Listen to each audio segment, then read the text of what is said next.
Барлығыңызға сәлем достар, сіздермен Гүлден. Менің каналыма қош келдіңіздер. Бүгін сіздермен осындай бризоль тағамын дайындайтын боламыз. Оңай әрі дәмді болып шығады. Соңына дейін менімен бірге болыңыздар.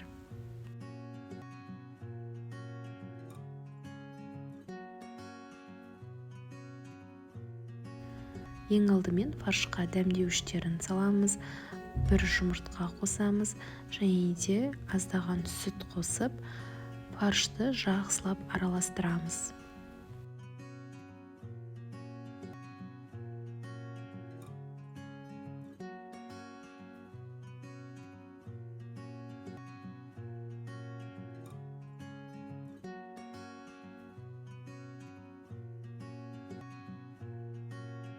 Және де жақсы араласу үшін фаршты осылай ұрғылаймыз.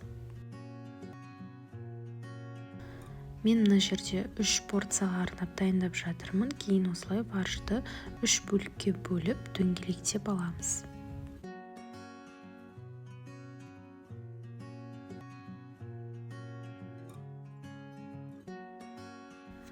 Кейін фаршты осындай салафанға салып, біркелкі етіп жайып шығамыз, немесе бұның орнына пищевой пленка қолдансаңыздар да болады, және де оқтаудың көмегімен жайсаңыздар болады, немесе осылай мен сияқты қолмен де жасасаңыздар болады.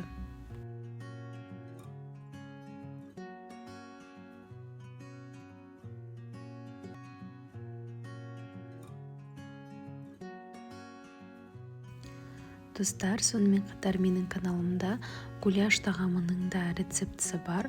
Ол тағамды өте оңай жасалады. Жоғарыдағы сілтеме арқылы қарап өтсеңіздер болады.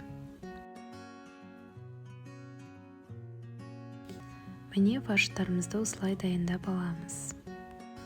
Кейін қуыру үшін осылай жұмыртқаға кішкене ғана тұз салып, жақсылап араластырып аламыз, және де жұмыртқаның 3-тен 1 бөлігін тарелкаға құйып дайындап аламыз.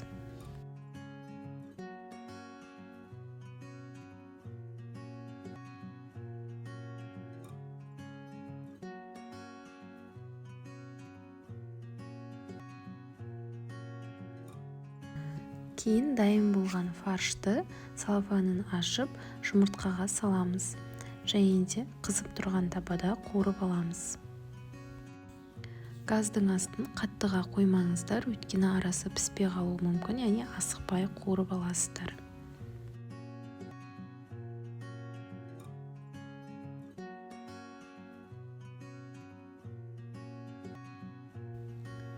Міне осылай беті қоңырланғанша қуыра бересіздер. Одан кейін екінші жағына аударып, тағы да жақсылап қуырып аламыз.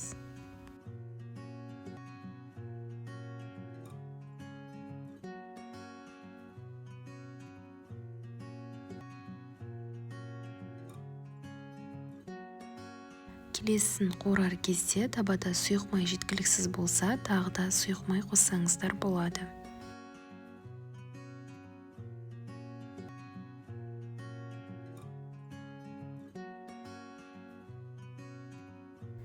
Достар, менің каналымды қолдау ретінде каналға жазылып, лайк басуды ұмытпаңыздар.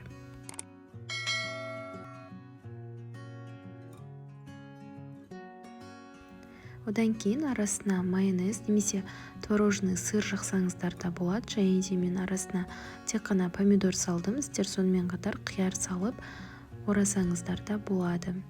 Және қасына гарнир ретінде күріш немесе пюремен ұсынсаңыздар болады, және де осылай әдемілеп отбасыңызға ұсынасыз. Менімен бірге болғандарыңызға рахмет. Ас болсын.